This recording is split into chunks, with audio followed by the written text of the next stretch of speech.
Everyone, the following is an interview I just did with Steve. I gotta apologize. There's an audio sync issue on my audio. We're all figuring out how to get the stuff to work at home, and I had a weird setting on for Hotline League that then screwed this interview, and I couldn't check it because I was doing it alone.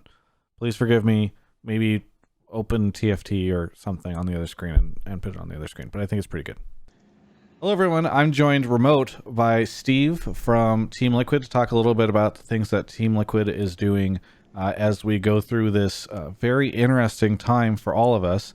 I thought it was important to talk to somebody just about what was going on the organization side and how everybody's approaching it. This, of course, my coverage is brought to you by Alienware. This interview is brought to you by Alienware. Thank you so much for them sticking through with all of us as we're doing this stuff. So, Steve, first off, how are you doing personally? Personally, I'm doing okay. I wish I was exercising more. I haven't done much of that.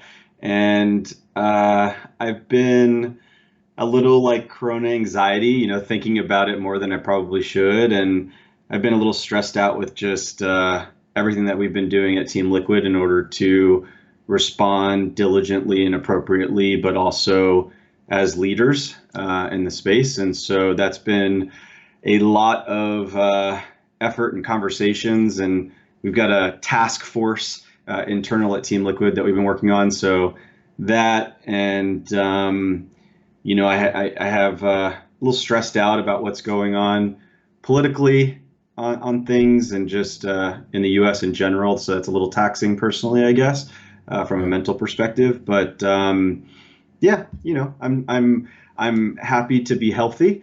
There's a lot of other folks out there that can't say the same, and that's really unfortunate. And my heart goes out to not only those individuals, but everybody that's on the ground that's like working to prevent this in the healthcare industry. And there's been a slew of charity events and streams, and there's just a lot of folks that are going the extra mile and putting in that kind of care and consideration. So that's awesome. Yeah. Well, you mentioned what you guys are doing at Team Liquid. I'd love to get an idea because, obviously some people watching this might be familiar with the league side of Team Liquid, but obviously you guys have players all over the place and you have offices across 2 continents. I mean, what has it been like for you running the organization and trying to get everything into, this kind of new world that we find ourselves in right now? Yeah. So Team Liquid, we are getting close to the 100 employee mark. And that's not inclusive of contractors. We're very much a worldwide organization. And so it's not just me, but definitely our leadership team in general, looking to respond appropriately in different regions of the world. We have a worker that's actually in Wuhan, which is the where COVID-19 started. And so we've been tracking this for quite some time. And keeping ourselves informed. And as there's varying degrees of information and whatever municipality or country and restrictions, like we've been navigating that, as you can imagine, from a doing what we can do or are able to do in different regions of the world. There's different laws that apply. And, just even navigating through stuff like confidentiality and HIPAA and with information about, folks that could be potentially test positive for COVID-19 and how you handle that, and then information and making everybody aware and giving them the right precautions to take. And it's just been learning a lot in a very short amount of time, but I think we've done a pretty awesome job. I'm actually really proud of the company and the staff that really rallied. We were able to notify stakeholders at Team Liquid and do a very thoughtful communication plan to internal employees and do a message to the public. And I think we were one of the first esports organizations to kind of speak out about it and get a message out to our fans. And we've done a pretty good job in a very trying time. Yeah. What is going on the day-to-day? Because I think we saw you guys tweeted that the office was closed, and so now everyone in the company is working from home and remote, I assume. Yeah. Yeah, that's right. We have some individuals that don't have a good work home setup that we're still in a transition period of figuring out ways to not have to choose between their work and their health, right? And, always opting for health, but in some situations where both can coexist, managing through that process, and it's not like a flip of a switch. I would say that we still have some folks that are going in and out of some of our facilities here and there to tie up loose ends and transition through a period. But for the most part, yes, like our organization is work from home. But good news is that we have a lot of staff that work from home already, and Yeah. we're a gaming organization, and like many others that will probably watch this and kind of understand, like we're used to headsets and virtual calls and webcams and working remotely, and so many of our staff are already. So we were more resilient than I think a lot of other companies out there. Well, I wanted to ask you specifically just about how where you see the organization moving towards and how this affects the org going forward. These are obviously the secondary, third, or fourth, concerns for everybody right now, but they are still concerns as people figure out how to navigate all this. So, for instance, how do you approach content? Because I was thinking about this. All the league teams, for the most part, create these like docu-series where they follow the players and they go to the arenas and they interview them back at home. Like, have you guys been talking about that on the content team? Obviously you have, like, much like me, we have active sponsored deliverables, and how do you complete these during this time? I mean, are those the types of conversations you're having right now, navigating? Yeah.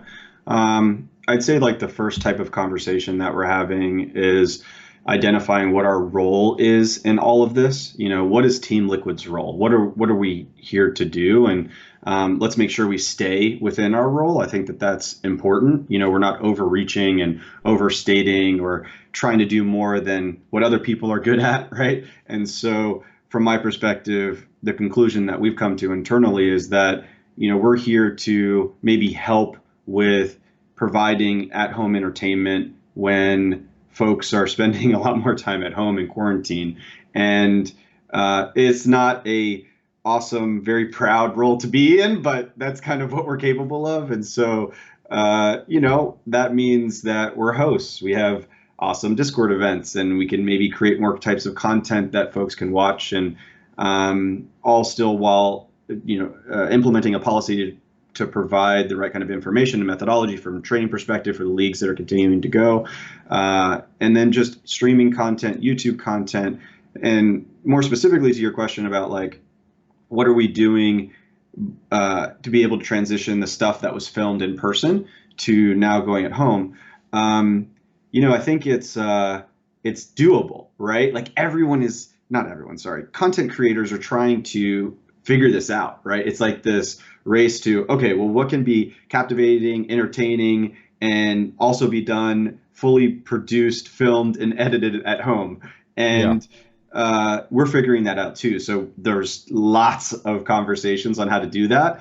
And what's really great is that the gaming community is so understanding of that, right? Like, it doesn't matter if it's overly produced or, super polished or professional. Like, what folks want is the emotion, the raw stuff, and so like you can still capture that sitting in your bedroom and chatting. So we will find out ways to do that and are already implementing some of that stuff. Well, many in the esports industry are taking a moment to point out that esports as an industry and as an entertainment product might be more resilient than, for instance, traditional sports, which by and large have canceled, at least across the U.S. and even globally, or at least postponed in situations where they haven't outright canceled. Do you feel as though esports has this ability to kind of survive all of this? I think that the esports industry has a resiliency that does not exist in other professional sports. And that is that we obviously can play and compete from home. However, when you've built 8 or 9 years of, let's say in this case, League of Legends, infrastructure from a production and broadcasting perspective, and you need to flip that on a dime and be able to implement kind of like the season one of your favorite episodic thing that you watch, whether you go back and watch season one of Friends or American Idol or something, you're like, whoa, like that's how it used to be. Like I forgot that the production value was so low, and but it was still endearing, and so that's I think a little bit of what's going to happen in like a week transition period. How do you deal with some of these new challenges? Like there's going to be disconnects, there's going to be lags, there's going to be pauses. Remember the day of pauses in League of Legends? Like way Yeah. more than today, like in the middle of the game. I would expect stuff like that. And so I don't think it's going to be a, on off switch. We just pick, don't miss a beat. We'll miss some, but I do think, generally speaking, the esports industry is incredibly more resilient than other entertainment professional sports industries. And what's pretty cool is that you're seeing so many of these collaborations of artists and athletes in basketball and baseball and football and stuff doing more in gaming. Like I just saw Lady Gaga tweet that she was playing video games all day for the last 4 days. Yeah. It's like this is cool. Like there's increase. And another quick story. I was on a call this morning with one of my staff members, and they had some kids in the background that were kind of like screaming and stuff and kind of going crazy. And I, after the call, I was like, hey, so what's up? Having your kids at home is probably pretty stressful. And he was like, well, it's so endearing because now they're doing the classrooms from online. They're doing these Zoom calls where like, 8-year-olds get it together and they're like, hey, good morning. How's it going? And my mind, I'm thinking, wow, this is like everyone's being forced to just communicate and like do the day to day digitally, something that we just take for granted is they're being introduced to. So I think I know I got a little off topic, but I just think that there are some innovations and some culture changes happening, some paradigm shifts to digital content expression and being able to consume that. Yeah. One of the interesting things that we saw happen in the NBA was one player tested positive, and then you saw the entire league shut down, and then very shortly thereafter, the other league shut down. I'm kind of curious. We have not, at least as of yet, heard any reports of any, to my knowledge, esports players testing positive in the U.S. But let's say that happened in league. Do you think that the league would continue on, or what do you think would need to happen in that scenario? Yeah, I mean, I think I don't want to speak too much on behalf of what the league may do, but I think that they would be diligent in figuring out the details associated with it, right? But if that was the case, then I think there would be a real consideration to how that would affect the health of everyone else that is associated with the league, not just players, but staff and production and Riot. And I think if from a content and an entertainment perspective, if you're ever putting somebody at risk of having to, think about their health in exchange for working, that's not right, So, but there's a lot of like context to a possible situation like that needs to be evaluated, and but it should definitely be consideration. It just depends on what it is. Yeah. The other question I was going to ask along those lines is, I just kind of thought about this a short time ago as I was reading about the Canadian and U.S. borders getting shut down, but LCS, more than any other League of Legends league, is made up of so many of these international players. Do you think there's, are you as a team owner, do you think some of the other teams, I don't know, are considering, okay, what happens if we end up in a situation where a player wants to go home, right? Like in this moment of crisis, or as things are developing, progressing in the US, what happens if, a player's like, hey, I can't do this anymore. I need to be back home with family or wherever. Yeah, I mean, I think the each org has a responsibility, or not a responsibility. Each org has their own control in that kind of decision to some degree. I can speak on behalf of Team Liquid and what we would do if we were presented that concern from one of our players. We would absolutely, without a doubt, allow them to go back home, if because I believe mental health is right up there with physical health, and it's very important. Now, practically speaking, you have to look at different regions in the world, right, where there are more cases and less cases, and where there, and what's happening with either being able to travel or travel restrictions and going in and out of certain countries. And so, there would be a process to making the right decision on something like that. But ultimately, mental health is important, and if there is stress, like, you want to be close to the people that you care about and your family and friends, and and where is the safest place? You got to ask yourself that too. And what about exposure during traveling? And, like, there's just a lot to think through in that kind of Right. scenario. But diagnose the variables and come to a decision together. Yeah. Well, I'm fascinated just to see how quickly the whole industry has been able to move to online leagues. I mean, in a sense, maybe not too surprising because obviously the games themselves, this is the primary way in which they're played. But it's been fascinating to see that. Were you involved at all, or what were those conversations like with the league as you guys were looking at finishing the rest of Spring Split? What was great and was that Greeley, who's the commissioner over at Riot, Chris Greeley, he was in close communication with all the teams and asking and soliciting feedback. I don't know what was happening behind the scenes with all of that diligence and collecting information and coming to a decision. And of course, there's a lot of logistics associated with it to help curb the issue of disconnects and cheating and whatever could end up happening, right? Because you don't have control of the set. But we were able to express what we thought, and that's as far as I know the involvement. Yeah, I just don't know what happened behind the scenes, but I felt very listened to by the Yeah. league. Well, I know it's only kind of week one in the U.S. of all this stuff, right? It definitely feels like everything ramped up in this past week, and so a lot of people have been figuring it out. But what do you see the next couple of weeks looking like, at least for TL and esports and maybe the LCS? Yeah.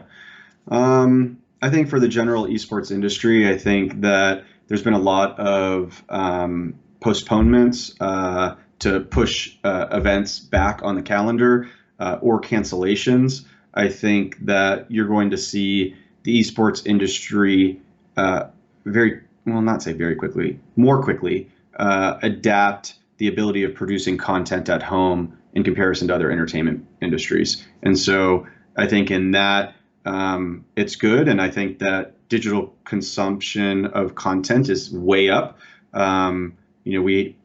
We've been seeing some leading indicators, and you probably notice this too. Like, you log on to Discord and it's lagging, and go into League of Legends and, like, you're attempting to connect, and traffic is up. Right, that we know that more folks are playing video games. In terms of TL, I think that we are going to innovate in terms of how we can produce content to our communities. What I mentioned earlier about our role in this whole thing, and we'll get better at that, and continue to maintain competitiveness as much as we can with the team. And then that gets to the league team, which is they're continuing to practice and play and scrim and play from home and have everything done on Discord, which is kind of awesome.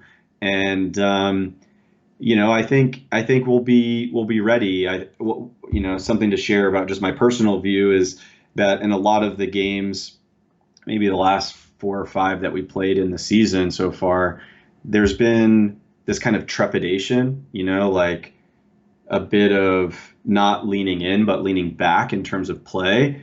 And I think part of that is because of pressure, expectations, all the issues that we had with the season so far with visas and what have you, and making changes on the roster. And so, what a silver lining maybe is that by playing from home, there's a little bit more comfort, right? That hopefully shows in their play. And, I don't know if that's to be a case, kind of a small thing in the larger scope of things, but, I think our guys are ready and hungry, and they're scrimming really well. Yeah. I mean, you say that, but there is a Reddit thread right now where they all ended up in the same game in solo duo queue. Apparently lost to a bunch of other people who just randomly got signed up against them. Yeah. I mean, you got to look at that and have a little bit of concern, right? I mean, it's a solo queue game. Like they're not band picking, and Jensen's not even in the Discord with them, and it's just a solo queue game. You can't read too much into it. Anything you want to say to any of the TL or League fans out there? Yeah, I just want to say that appreciate that we're able to do the league this weekend and bear with all the issues that may happen. And I really hope that you're staying safe. Do your part to flatten the curve by making sure that you self-quarantine if possible, and stay safe. And this is a good time to reach out to the people that you care about and that care about you, and express that. So, I love you guys, all the TL fans out there. Thank you so much, Steve, for taking the time to do this amongst what I know is probably a very busy week for you as you're getting everything sorted, but I really appreciate it. Thanks for having me, Travis. Thanks. Have a good one.